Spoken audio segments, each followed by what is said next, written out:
asyhadu alladzi la nabiyya ba'dah. Alhamdulillah, kita akan melanjutkan kajian tafsir insyaallah dalam kesempatan kali ini. Kita akan mengkaji surah Al-Hujurat ayat 9 ya. Saya bacakan dulu. A'udzu billahi minasyaitonir rajim. Bismillahirrahmanirrahim. Wa in ta'ifatani minal mu'minina qatatalu fa aslihu bainahuma fa in baghat ihdahuma 'alal ukhra faqatilul lati tabghi hatta tafi'a ila amrillah fa in fa'at fa aslihu bainahuma bil 'adli wa aqsitu innallaha yuhibbul muqsitin. Innamal mu'minuna ikhwatun fa aslihu baina akhawaykum wattaqullaha la'allakum turhamun. Wa in ta'ifatani, dan jika dua golongan minal mu'minin dari kalangan orang mukmin iqtatalu mereka berperang atau berselisih atau bertengkar fa aslihu maka damaikanlah bainahuma di antara keduanya. Fa im baghat ihdahuma jika satu golongan salah satu dari golongan itu baghat berbuat zalim atau berbuat aniaya alal ukhra pada golongan yang lainnya faqatilu maka di sini disuruh ya faqatilu maka perangilah allati tabghi yang berbuat aniaya hatta tafi'a ila amrillah sehingga golongan itu kembali kepada perintah Allah. Fa in fa'at dan jika sudah kembali kepada perintah Allah fa aslihu maka damaikanlah bainahuma di antara keduanya bila adli dengan adil wa aqsitu dan berbuat adilah innallaha sesungguhnya Allah yuhibbul muqsitin Allah menyukai orang-orang yang berbuat adil. Innamal mu'minuna ikhwah sesungguhnya orang mukmin itu bersaudara fa aslihu maka damaikanlah baina akhwaikum antara kedua saudaramu wattaqullah dan bertakwalah kepada Allah la'allakum turhamun agar kalian mendapatkan rahmat.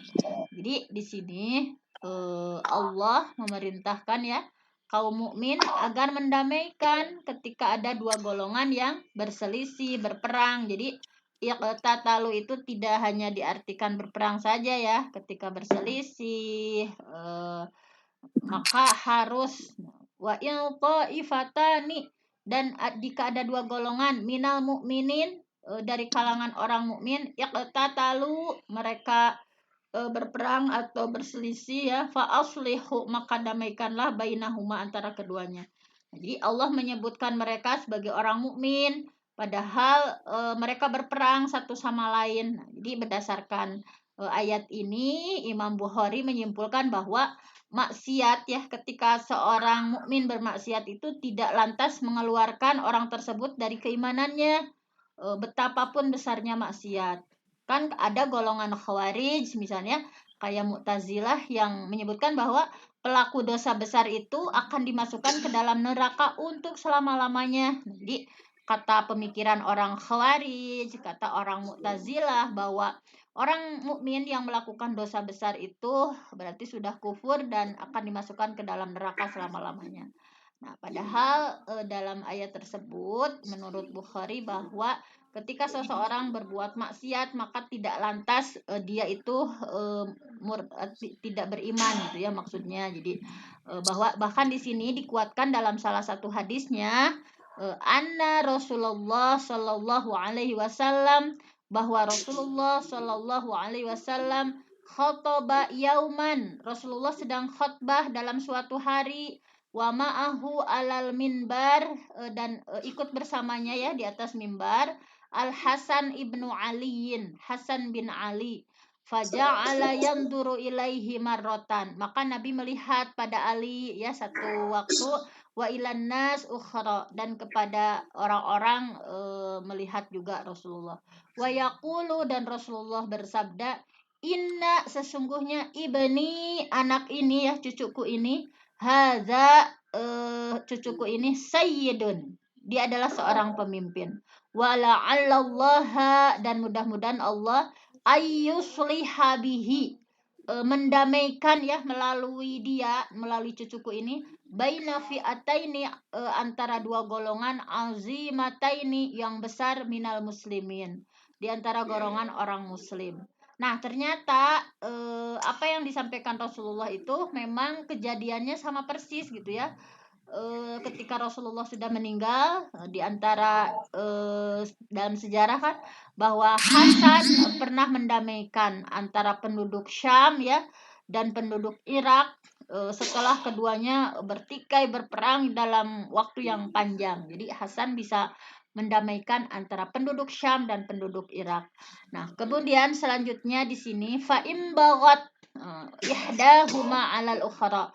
Jika salah satu dari golongan ini menganiaya terhadap golongan yang lain, faqatilu, maka perangilah, allati tabaghi, yang berbuat aniaya itu, hatta tafi'a ila amrillah, sampai golongan tersebut kembali lagi pada perintah Allah. Jadi jadi kita harus berupaya supaya bagaimana caranya sampai orang tersebut kembali taat lagi pada perintah Allah. Nah, ketika berbuat dolim satu kaum kepada kaum lain, bagaimana caranya supaya hatta tafi'a ila amrillah, kembali taat kepada perintah Allah dan Rasulnya, mau mendengarkan apa yang benar dan mau taat. Nah, seperti dikuatkan dalam hadis, unsur, tolonglah akhaka, saudaramu, zaliman, baik dalam keadaan menzalimi au mazluman, atau dia teraniaya. Kultu, aku bertanya ya, sahabat Anas bertanya, ya Rasulullah, wahai Rasulullah, hadza nasartuhu madluman, aku pasti menolong orang yang madlum, yang didolimi, aku pasti akan menolongnya. Fakaifa ansuruhu zaliman, maka bagaimana aku harus menolong orang yang mendolimi. Jadi intinya kalau yang didolimi mah pasti ditolong atuh, tapi bagaimana aku akan mendolimi orang yang dolim terhadap orang lain. Qala, Rasulullah bersabda, tamna'uhu minaz zulmi, engkau cegah dia dari perbuatan aniaya. Tamna'uhu, engkau cegah, minaz zulmi, supaya orang tersebut tidak berbuat zalim. Fadzaka nasruka iya, maka itulah cara engkau menolongnya. Jadi 2 menit lagi ya. Intinya seperti itu, bahwa ayat tersebut ada asbabun nuzulnya ya. Di antaranya di sini dalam hadisnya bahwa Rasulullah berangkat gitu ya menuju jadi Rasulullah itu melewati begini, sebaiknya engkau datang kepada Abdullah bin Ubay bin Salul, pemimpinnya kaum munafik. Maka Rasulullah berangkat menuju ke tempat Abdullah bin Ubay bin Salul dan menaiki keledainya. Sedangkan orang-orang muslim jalan ya mengiringi Rasulullah. Nah, kemudian jalan yang Rasulullah tempuh itu kan terjal. Setelah Nabi sampai di tempat Abdullah bin Ubay, maka Abdullah bin Ubay berkata, menjauhlah kamu dariku, demi Allah bau keledaimu menggangguku.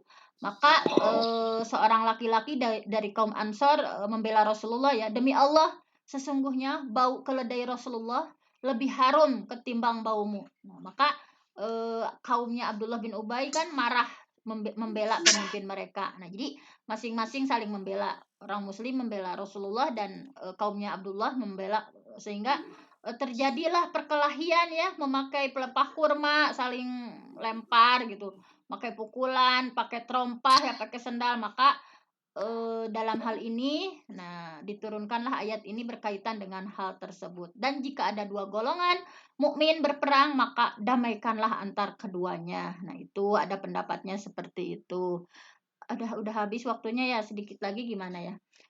Tanggung aja ya di sini. Nah, fa in fa'at fa aslihu bainahuma. Jika golongan itu sudah kembali kepada perintah Allah, maka damaikanlah gitu ya. Bila adali wa aqsitu. Jadi berlaku adil itu di sini ada istilah al-adalu, ada aqsitu. Kalau adil itu wad'un syai'in fi mahallihi, menyimpan sesuatu pada tempatnya. Misalkan ketika ada yang berselisih, ya diistilahkan dengan cara adil. Adil itu misalkan boleh jadi kaum ini tidak senang, kaum ini senang dengan keputusan itu. Tapi kalau aksid itu adil di sini, iqsad ini menyenangkan semuanya gitu. Jadi perbedaan antara adil dan aqsitu dan i'dilu itu bedanya. Kalau adil mah ya keputusan itu sesuai dengan apa yang seharusnya. Jadi meletakkan sesuatu pada tempatnya. Kalau aqsitu ini semua pihak senang dengan keputusan itu. Nah, innallaha yuhibbul muqsitin. Sesungguhnya Allah menyukai orang-orang yang berbuat adil. Nah, di sini di hadis terakhir ya, innal muqsitin, sesungguhnya orang-orang yang adil fid dunya, di dunia, ala manabiri min lu'lu'i baina yaday rahman. Nanti itu di akhirat orang pemimpin yang adil ya, kita semua yang berlaku adil ada di atas mimbar-mimbar dari cahaya Tuhan. Jadi kita akan ditempatkan di mimbar-mimbar yang di sisi Allah gitu ya. Bima aqsatu fid dunya, karena keadilan yang dia lakukan di dunia. Masya Allah, mudah-mudahan kita menjadi orang yang adil.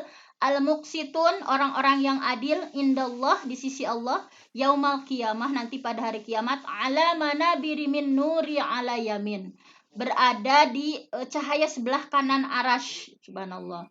Alladzina ya'dilun, yaitu orang-orang yang berlaku adil fi hukmihim, dalam hukum, wa ahlihim, dan adil terhadap keluarga, wa ma walu, dan adil terhadap kekuasaan yang dipercayakan kepadanya. Aku qauli hadza wa astaghfirullah li wa lakum. Wassalamualaikum warahmatullahi wabarakatuh. Waalaikumsalam warahmatullahi wabarakatuh. Terima kasih kepada Ibu Dr. Penti, luar biasa sekali ya menguraikan tentang pentingnya adil dan definisi adil, bahwa adil ternyata ada dua.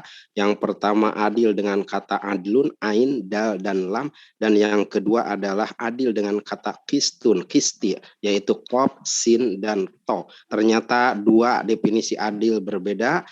Adil yang pertama adlun adalah adil di hal-hal yang memang seharusnya adil, yaitu menempatkan sesuatu pada tempatnya. Adil dengan kata adlun, adil dalam aspek-aspek lahiriah, seperti Rasulullah telah mencontohkannya di antara para istri. Beliau adil mendidik anak-anak semua, mendidik pasangan-pasangan semuanya, dididik, ditarbiyah dengan dakwah dan pendidikan, kemudian berbagi giliran dengan adil. Begitupun juga ke rakyat beliau, dan diteruskan oleh khalifah-khalifah setelah beliau wafat. Luar biasa. Sedangkan adil dengan kata kistun itu adil dalam segala halnya sampai urusan hati, dan keadilan yang ini tidak dituntut. Pernah ditanya Rasulullah oleh Siti Aisyah, wahai Rasulullah, bila ada yang menggembalakan kambing ke daerah padang rumput yang belum dijamah orang dengan padang rumput yang orang pernah ke sana, engkau lebih suka yang mana? Maka Aisyah mengetes suaminya. Rasulullah lalu menjawabnya, aku lebih suka menggembalakan gembalaanku ke padang rumput yang belum pernah orang ke sana. Aisyah pun tersenyum merasa puas karena di antara para istrinya berkarakter padang rumput seperti itu adalah dirinya. Berarti itu tidak dituntut. Urusan membagi hati itu urusan beliau dengan Allahnya. Itu saja, tapi pandai-pandailah merahasiakan hati karena tidak semua harus diungkap. Cukup hasbunallah wa ni'mal wakil, hanya Allah saja yang mengetahui, yang jadi wakil, yang jadi penolong kita, yang jadi pengawal kita. Umur itu seperti es batu loh. Seperti es batu, dipakai ataupun tidak dipakai akan tetap mencair. Begitu juga dengan umur kita. Digunakan atau tidak digunakan, umur kita akan tetap berkurang. Hal yang harus selalu dipikirkan adalah